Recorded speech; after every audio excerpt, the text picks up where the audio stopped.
Hi friends, நாங்கள் இன்றைக்கி ஃபேமிலியோட ஆற்றுக்கு போயிட்டு மீன் பிடிச்சி அங்கேயே சமைச்சி அங்கேயே எல்லோரும் சேர்ந்து சாப்பிட்டுட்டு வந்தோம்.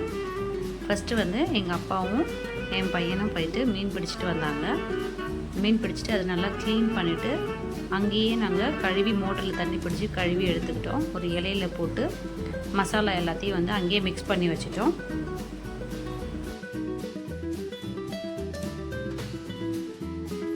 தூள் உப்பு ஃபஸ்ட்டு போட்டுட்டு அதுக்கப்புறமா கூடவே மிளகாத்தூள் கொஞ்சம் போட்டுட்டு ப்ளைன் மிளகாத்தூள், அப்புறமா மஞ்சள் பொடியும் கூட சேர்த்து ஆட் பண்ணிட்டோம். மஞ்சள் பொடி போட்டோம்னா மீனோட கவுச்ச ஸ்மெல் வராது, நல்லாயிருக்கும். குழம்பு மிளகாத்தூள் 2 ஸ்பூன் போட்டுட்டு அரை லெமன் பிழிஞ்சு அதிலே விட்டுட்டு நல்லா கிளறி விட்டுட்டு ஒரு அரை மணி நேரம் ஊற விட்டுட்டோம். ஊற விட்டதுக்கப்புறமா தோசைக்கல் கூடவே கழனிக்கு எடுத்துகிட்டு போயிட்டு அதில் நாங்கள் எண்ணெயை ஊற்றி நல்லா எண்ணெயை காஞ்சதுக்கப்புறமா ஊற வச்ச மீன் எடுத்து அதில் போட்டு பொரித்து எடுத்துட்டோம்.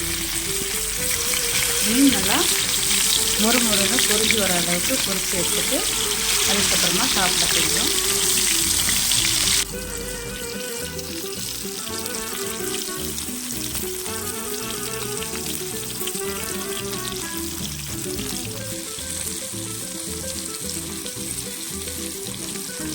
ரொம்ப நேரம் சும்மா இருக்க முடியல, பையன் டான்ஸ் ஆட ஆரம்பிச்சிட்டான்.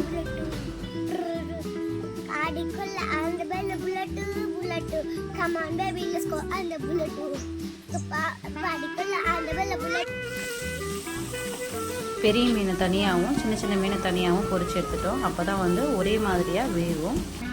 பொரிச்சு எடுத்துகிட்டு நல்லா இந்த மாதிரி இருக்கும்போது குழந்தைங்களுக்கு ஊட்டி விட்டுட்டோம்.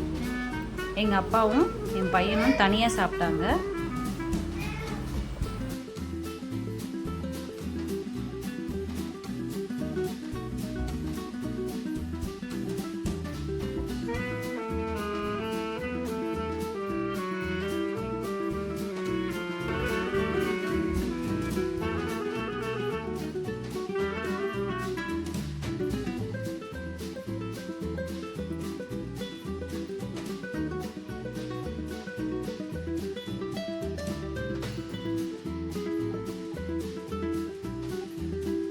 குழந்தைங்க எல்லாமே நல்லா ரசித்து சாப்பிட்டாங்க.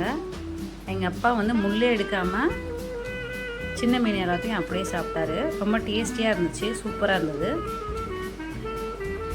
இந்த மாதிரி நீங்களும் ஃபேமிலியோடு சமைச்சு நல்லா சேர்ந்து என்ஜாய் பண்ணி சாப்பிடுங்க.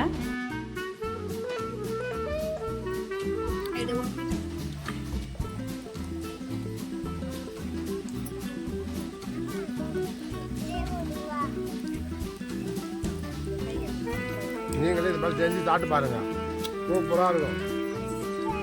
இந்த வீடியோ உங்களுக்கு பிடிச்சிருந்தால் லைக் பண்ணுங்கள், மறக்காமல் சப்ஸ்கிரைப் பண்ணுங்கள். Thank you friends.